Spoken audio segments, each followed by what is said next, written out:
নৌকা যাত্রা লিখেছেন রবীন্দ্রনাথ ঠাকুর। মধু মাঝির ওই যে নৌকাখানা বাঁধা আছে রাজগঞ্জের ঘাটে, কারো কোনো কাজে লাগছে না তো বোঝাই করা আছে কেবল পাটে।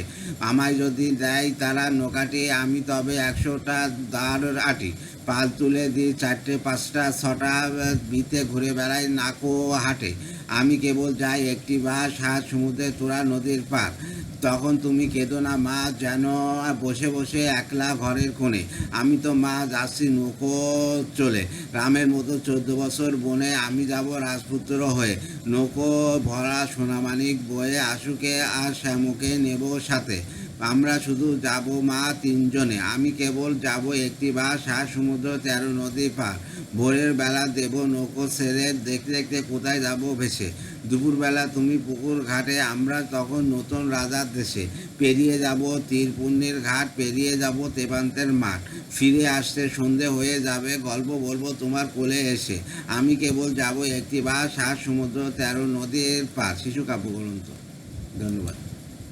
এরকম করে